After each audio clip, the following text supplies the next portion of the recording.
Good morning. Welcome back to the Broadcast Retirement Network. I'm Jeff Snyder. This is BRN Sunday for Sunday, June 11th, 2023. We've got another great show today as members of the media, academia, financial services, and government are all standing by to analyze and provide information on all the important events for the week. So sit back, relax, enjoy this episode of BRN Sunday.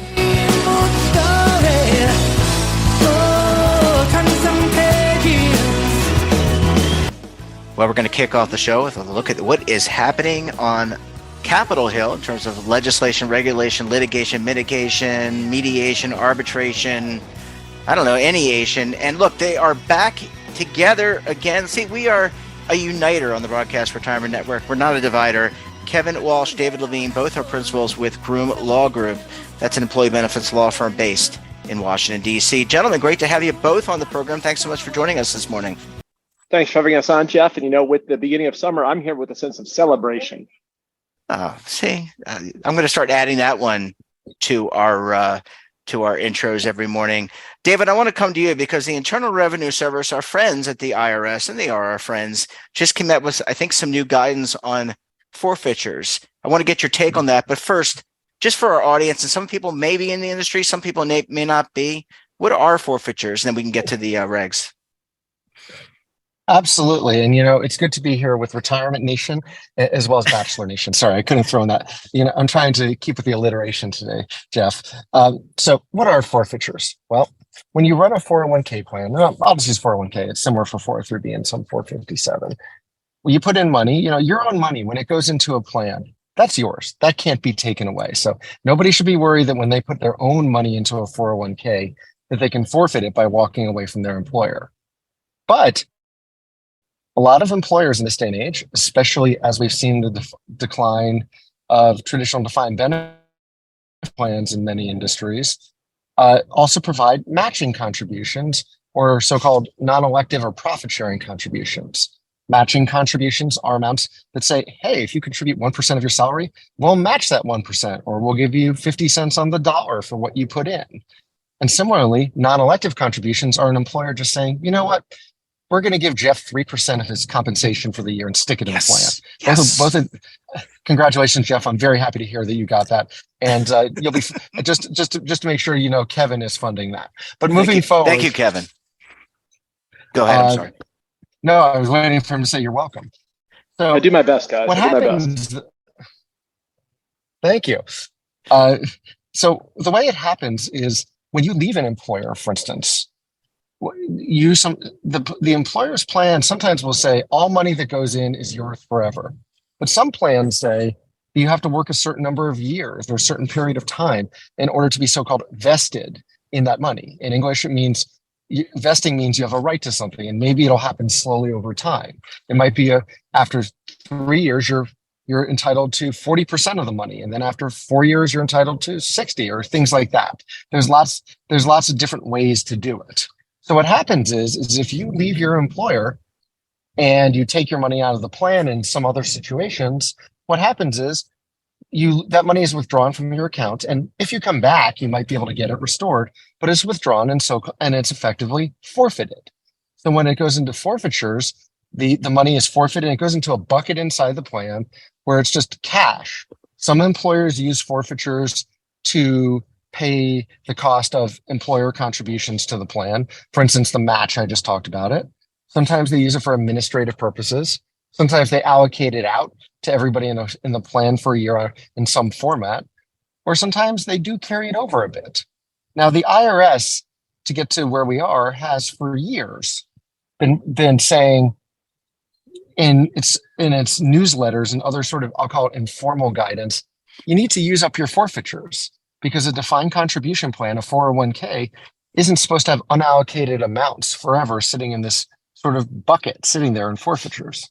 And the IRS gave us proposed guidance recently that would give us, I think it's till 2025, to where they put in a rule that basically you need to use up your funds on a relatively frequent basis, sort of into the next year. Mm-hmm. Why is that relevant? Because while many plans use up forfeitures almost as fast as they get them for employer contributions, sometimes plans occasionally have carryover forfeitures. And I don't think it's common all the time, but the IRS is putting down a marker and saying you need to use them up, and you can't let them roll over year to year to year. Now, the good news is this is proposed guidance. In addition, we have several years out before it goes into effect. So what does this mean? For those of you who are plan sponsors, something you're going to have to deal with in a couple of years if you have forfeitures at this point, and your providers, your lawyers, your advisors, consultants, record keepers, TPAs, and everybody else will talk to you about this. They might be plan language clarifications, but the long and short of it is, it won't be that hard, and people will find ways to use the money. I jokingly say nobody ever lacks to find a way to spend money in retirement plans. That's the key. If you're a participant, you'll watch. It could impact you. It might not. And if you're a service provider to these plans, it's something to be thinking about. But remember, it's still proposed. We're waiting to see where it settles. There's lots of questions out there about sort of forfeitures and any other buckets out there that have been raised by others, although I think it should stick to forfeitures. And we'll see where it goes. And that's the basics at this point. Mr. Walsh, I'm sure you'll have something to say, so I will toss it to you. Well, I was just going to say, I mean, if you're a plan fiduciary, I think it's worth taking a look at, your forfeiture bucket, your forfeiture pool, to figure out, how you're using it, what you're using it for, and, when those forfeitures are essentially triggered by participant actions. So I think the takeaway today is that, the proposed rule largely tracks sub-regulatory guidance. So it's worth taking another look at your forfeiture accounts. Yeah. And look, I can tell you that as a reform record keeper, guys, this is a conversation. I got so many participant phone calls directed to the call center about, hey, why did my balance go down from last quarter to this quarter outside of market value, right? What happened to my employer match? I used to work on a plan that had a non-vested forfeiture process every year. So what I'm hearing from you guys, obviously there's going to be some more regulation or something around this process, but it sounds like just more proper communication between the sponsor, the record keeper, and the participant, the individual, to kind of understand the basics of a retirement plan. I mean, this is kind of basics. There are vesting schedules. There's money that's forfeited, and occasionally the plan may, when you take a distribution or annually or some repeated process, money will be deducted from your account if you're not vested and you're terminated, as an example. Understood. And we'll have to figure out where this all goes. But Jeff, I think you make good points. Yeah, absolutely. Well, David, Kevin, great to talk to you as always. Thanks so much for joining us, and we look forward to having you back on the program again next week. Have a great rest of the weekend, gentlemen. Thanks for having us on. It's always good. Thank you, listeners. Bye-bye. Thank you. Have a good day, guys. Bye-bye. Bye-bye.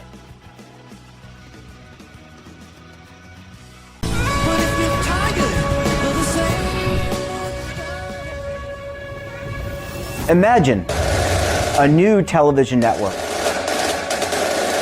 that will make you richer, healthier, and in control of your financial future.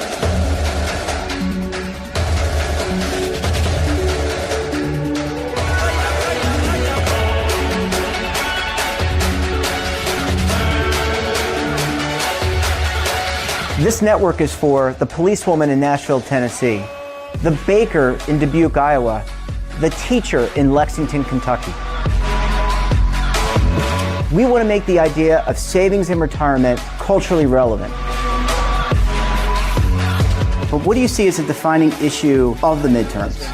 Especially for the smaller businesses. I mean, they are the lifeblood of the American economy.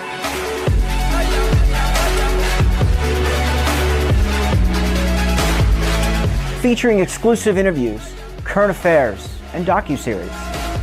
33 years old, you retired early. The philosophy is money only matters if it helps you live a life that you love. But you got to start thinking about retirement as soon as you get in. The Broadcast Retirement Network will drive very high engagement with premium partnerships. So this isn't retirement and savings for your parents or grandparents. This is for all Americans. And we're going to change the way you think about money.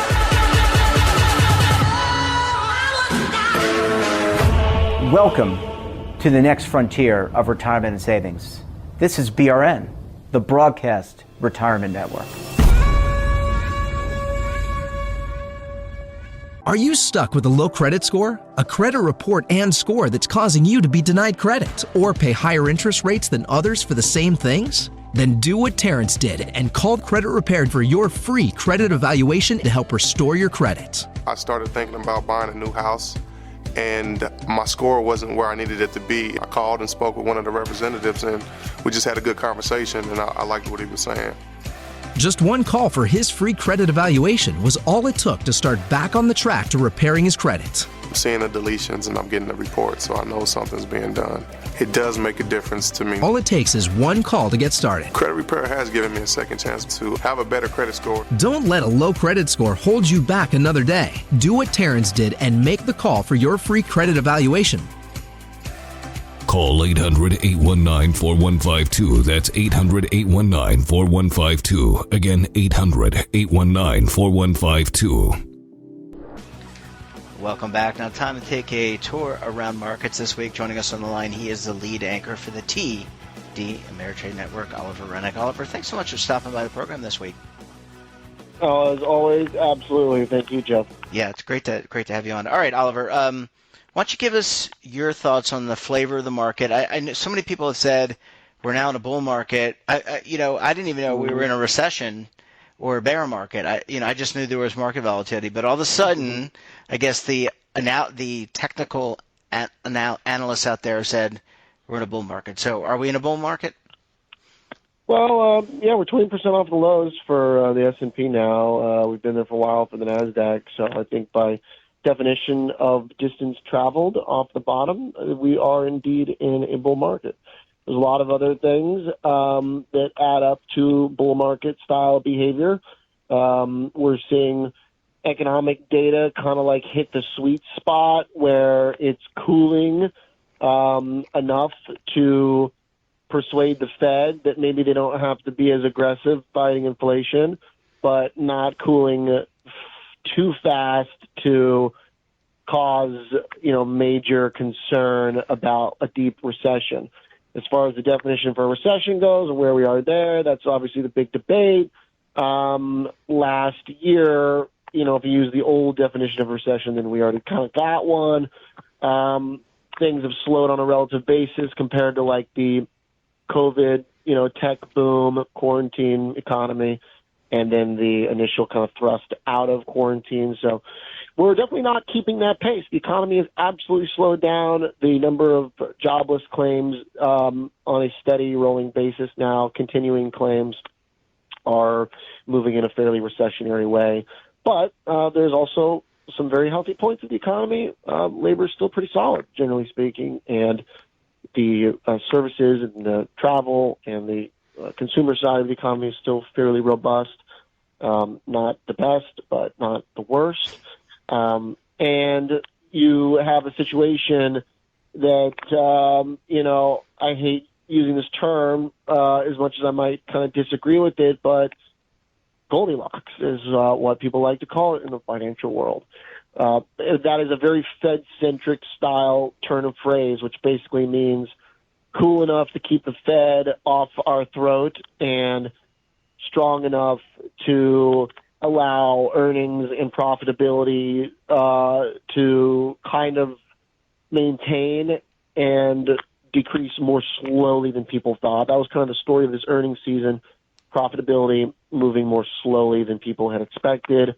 And also companies that needed to turn profitable and start making money were able to do that at a reasonable pace and kind of a surprising pace. So that's pretty much where we're at. Stocks are running with it, and the only thing that could really get in the way is a big hot inflation print on Tuesday, and it's kind of a matter of whether or not you think that's going to happen. And even if it did, would it sway Jerome Powell?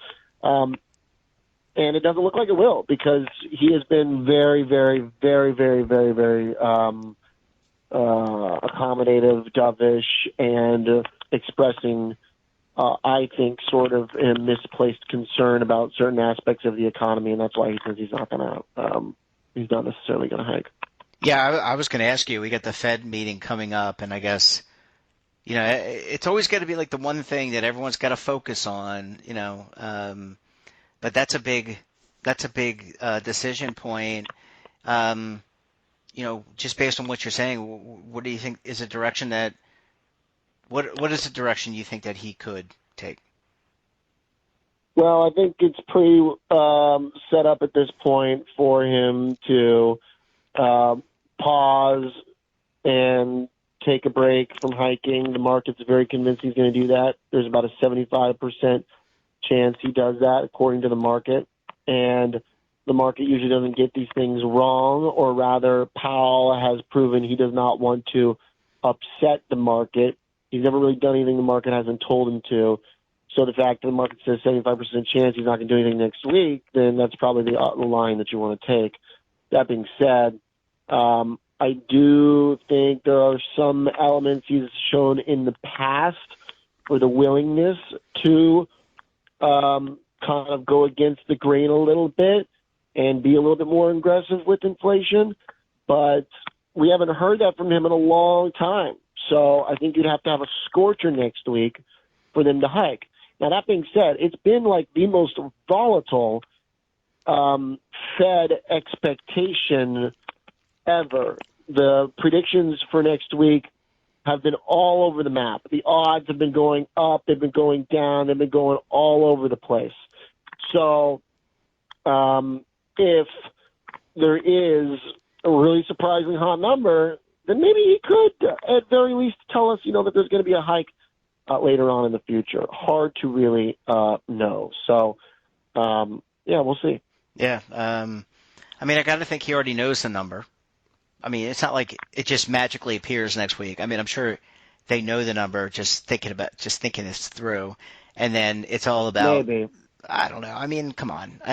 With your writing comments, allow me to be the skeptic in the room. If they're writing comments and he's going to say something, he's got to have his. It takes a little bit of time to do that, and he doesn't want to upset the market. So, do they have that number, or at least a preliminary number?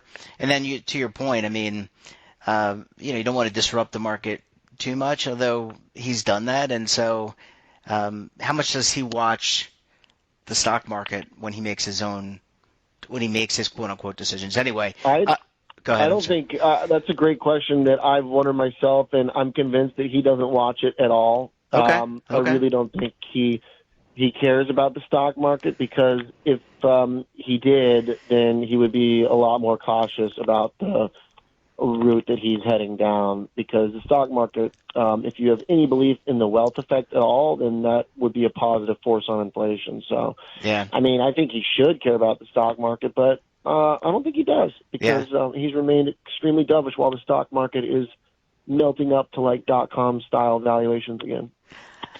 Oliver, just want to change gears. Last question for you. Gary Gensler's been in the news. I should say the SEC has been in the news, but it's led by Chairman Gary Gensler.